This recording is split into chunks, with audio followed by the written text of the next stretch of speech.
This week, as I was preparing my remarks, I came across two sentences that really struck me. The one was the first reading, Joshua, "As for me and my household, we will serve the Lord." And then the second, the gospel, where it's a question of Jesus to Peter. Peter is asked, "Do you also want to leave?" And Simon Peter answered, "Master, to whom should we go? You have the words of eternal life. We have come to believe and are convinced that you are the Holy One of God." Now, those two quotes, the first from the book of Joshua, the second from the Gospel of John, have struck me differently this time than they have in other years past, other times when I have read them or heard them proclaimed. Of course, in the past, it was easy, for me anyway, to say, "Of course I will be faithful. Of course I will stay."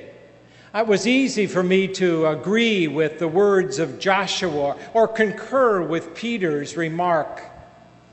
But now, because of all the events of our church in these recent weeks, those statements became more powerful to me, more poignant, and they took on new meaning and really made me more challenged. In the past few weeks, more information of the sins and the crimes of those who were entrusted to shepherding our church have come to light, including those of Theodore McCarrick, the former Archbishop of Washington, as well as the horrific crimes that were outlined in the Pennsylvania grand jury report.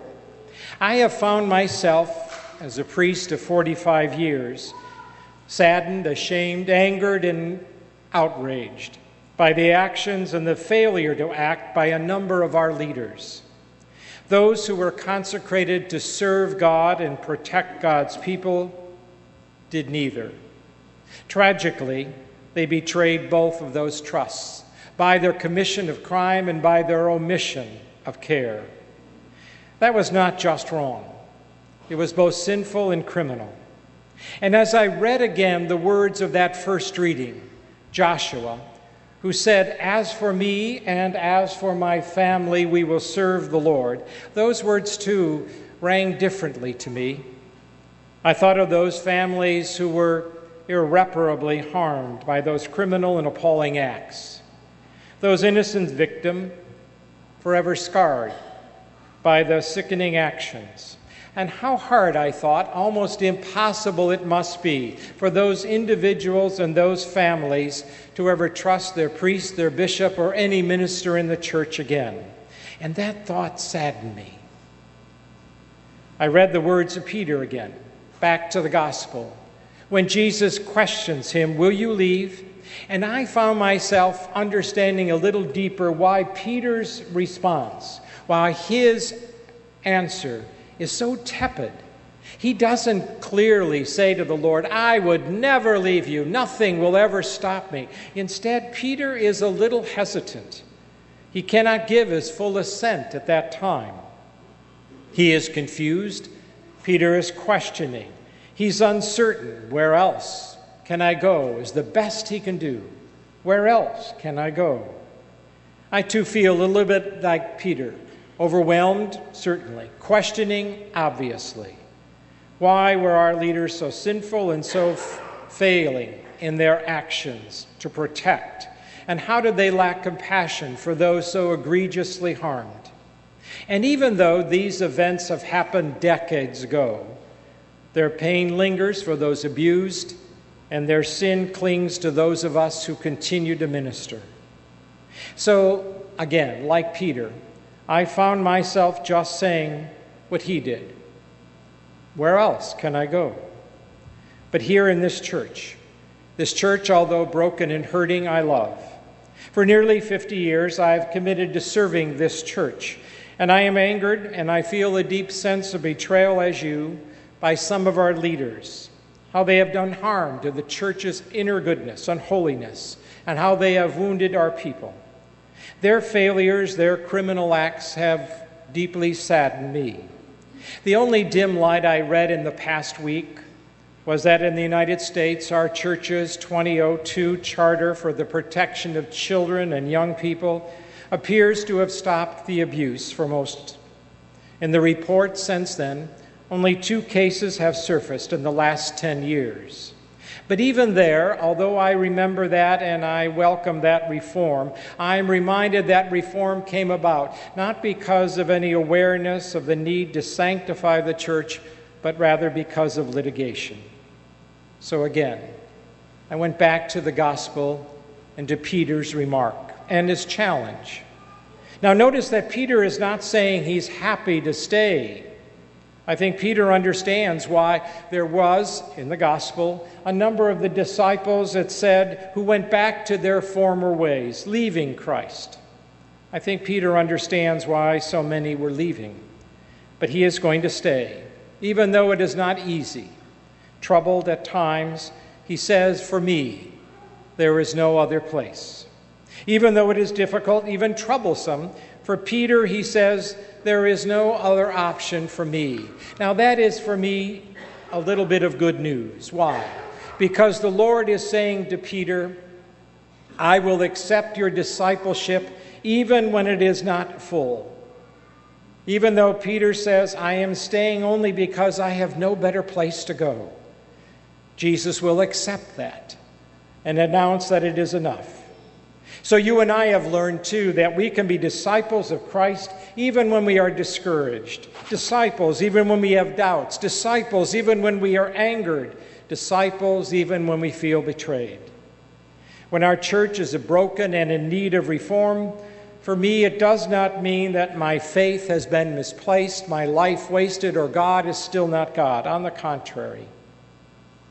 When I hear Peter's response, I understand that discipleship and faith are truly able to pray, "Lord, even though it is difficult, even though I am uncertain and confused, even though I am hurt and angry, it is still you I serve, you who are in the center of our church."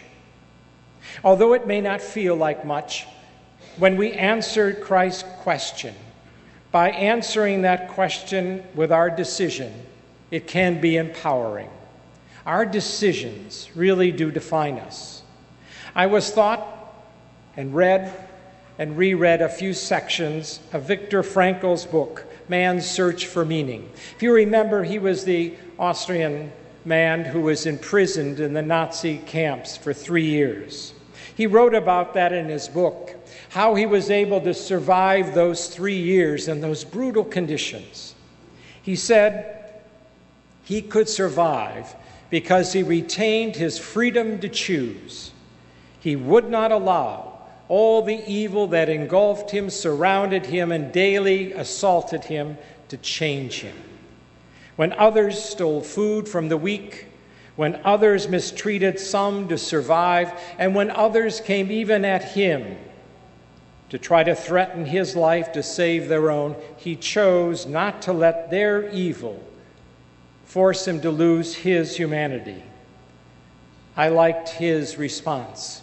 So too, I will not let the total betrayal of trust by some and the evil done by others turn me from my church. It is not the church of hierarchs.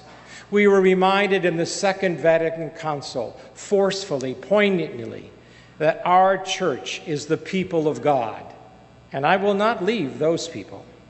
I will stay because I will not let the sins of some deny me the food, the bread of life, which I desperately need to survive.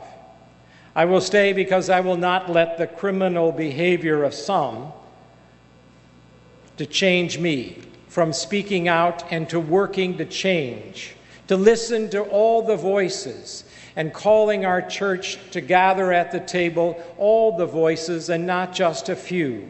I agree with the many who are calling for a greater oversight of our church by our lay women and men, by our fathers and mothers, by our husbands and wives. I will stay because I have seen God's power. And like you, I have experienced God's strength within our church for many years. And I have known its ability to heal, to comfort, and to be strong.